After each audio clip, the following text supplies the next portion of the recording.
33వ కీర్తన, కీర్తన గ్రంథం నుంచి 33వ కీర్తన, 33వ కీర్తన 16వ వచనం చదవండి. 16 నుంచి 19 వరకు. ఏ రాజును చాలా బలము చేత రక్షింపబడును, ఏ వీరుడు అధిక బలము చేత తప్పించుకోడు. రక్షించుటకు గుర్రం అక్కడికి రాదు, అది దాని విశేష బలము చేత మనుషులు తప్పించజాలదు. వారి ప్రాణముల మరణం తప్పించుటకును, కరువులో వారిని సజీవులుగా కాపాడుటకును యెహోవా దృష్టి ఆయన భయభక్తుల వారి మీదను, ఆయన కృప కొరకు కనిపెట్టే వారి మీదను నిలుచుచున్నది. దేవునికి మహిమ కలుగును గాక. హల్లెలూయా. ఏ రాజు కూడా సేనా బలం చేత రక్షించబడేటట్టు, ఏ వీరుడు అధిక బలం చేత తప్పించుకొని చాలు. ఎంత బలవంతుడైన సరే దేవుడు సృష్టికి ఆజ్ఞాపిస్తే, ఏమండి భూమికి ఆజ్ఞాపించారనుకోండి, బాక్సులు మహాబాక్సులు ఒక 20 బాక్సింగ్ బరువులో విజయాన్ని సంపాదించుకున్నాడు, గోల్డ్ మెడల్ సంపాదించాడు, వజ్రాలు సంపాదించాడు, పేరు పెట్టేందుకు సంపాదించాడు. గవర్నమెంట్ కొంత పొలం కూడా బహుమానం ఇచ్చింది అతనికి. అతని బాక్సింగ్లో అతని విజయాలు సంపాదించినందుకు భూమికి ఆజ్ఞయించి, అతను ఉన్నటువంటి గృహము దగ్గర ఆజ్ఞయించి భూమికి, భూమో నువ్వు ఒకసారి తొలగిసినాడని ఆజ్ఞించిన దేవుడు. అక్కడ ఏమొస్తుంది చెప్పండి, చెప్పాలి మీరు. అక్కడ ఏమొస్తుంది? భూకంపం వస్తుంది. వస్తుందా రాదా? అప్పుడు ఇంట్లో ఆ బలమైనటువంటి ఆ బలవంతుడు, ఆ బాక్సుడు తన బలము తను కాపాడుతుందా? తను నిర్మించుకున్న గృహమే ముక్కలైపోయి తన మీద పడి చంపేస్తాడు. అవును కదా? కాబట్టి శత్రువు ఏ రాజు సేనా బలం చేత రక్షించబడు, ఏ వీరుడు అధిక బలం చేత తప్పించుకోడు. ఏమంటే సైన్యం ఉంటుండగానే, బాడీ గార్డ్స్ ఉంటుండగానే ఎంతమంది నాయకులు చంపేయలేదండి మన దేశంలో? చంపలేదా? ఇందిరాగాంధీని చంపలేదా? రాజీవ్ గాంధీని చంపలేదా? ఏమండి ఎంతమంది సైన్యం ఉంటుండగానే సైన్యాన్ని గురించి, ఆ సైన్యమే ఆ కాపరిగా ఉండేవాడే, ఆ బాడీ వాడే, అతనే చంపినట్టుగా చేశారు కొనేసి అతను. దేవుడు స్తోత్రం. రక్షించుటకు గుర్రం అక్కడికి రాదు, అది దాని విశేష బలము చేత మనుషులు తప్పించజాలదు. రక్షించుటకు గుర్రము అక్కడికి రాదు. గుర్రము చాలా బలమైనది, చాలా వేగంగా పరిగెడుతుంది, ట్రైన్తో కూడా సమానంగా పరిగెడుతుంది గుర్రం. ఏమండి అలాంటి గుర్రం కూడా, ఆ గుర్రాన్ని నొప్పుకుంటే, ఇలాంటి వరద ఉంటే, ఇలాంటి జలాలు మన చుట్టూ ఉంటే అందరూ రాగలదా? రాగలదా? రాలేదు. ఎన్ని సైకిల్ చేసినా సరే, ఎన్ని ఏళ్ళు వేసినా సరే, నేను ఎక్కడే నువ్వు అక్కడే అంటారు.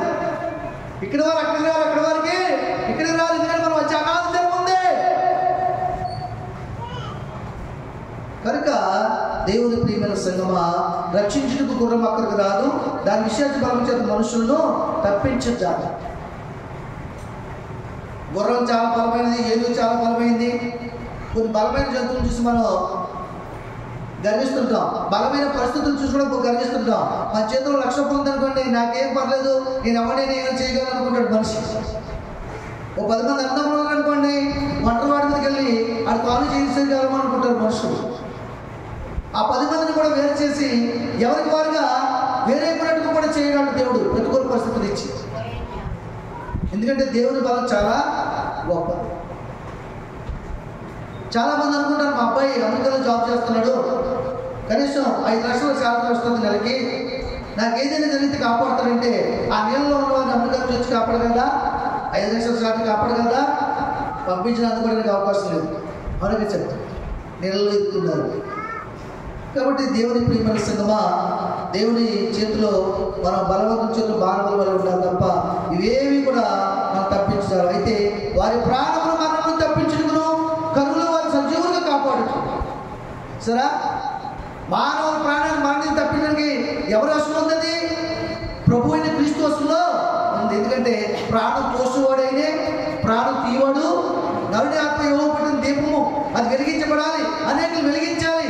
అది ఆరిపోయే స్థితిలో ఉంటే, దాని నుండి మర్చిపోతే దేవుడు ఏం చేస్తాడు? ఫలించిన చెట్టుని వ్యవసాయం ఉంచుతాడా? చెప్పండి, ఫలించిన చెట్టుని వ్యవసాయం ఉంచుతాడా? ఊడ్చిన చేను ఎనకపోతుంటే ఎన్ని వేసినా, గంట వేసినా, పురుగు మందు కొట్టినా, అది కనుక పొట్ట అనేది రాకపోతే, ఫలించే పరిస్థితి లేకపోతే, వెన్ను మొదలెట్టకపోతే ఏం చేస్తాడు రైతు? దూడతో తొక్కించి అట్లా మేత భూమిగా పెడతాడు. మనగా చెప్పండి. అలాగే మనకు కూడా దేవుని సందులో దేవునికి ఇష్టకరంగా జీవించకపోతే, ఆయన మీద అనుకోకపోతే మనకి ఏది ఉందో అది ఎండ చేయగల సామర్థ్యము, శక్తి కలిగి ఉన్నది. దాని పరిస్థితులు మార్చేస్తాడు. మళ్ళీ నేను ఎలా తిప్పాలో, మళ్ళా నీ అందు భయభక్తులు ఎలా పుట్టించాలని బాగుగా తెలుసు. ఎవరి ప్రాణమైన రక్షింపబడాలంటే అది దేవుని చేతులు ఉంది కనుక ఆయన వల్లనే జరుగుతుంది.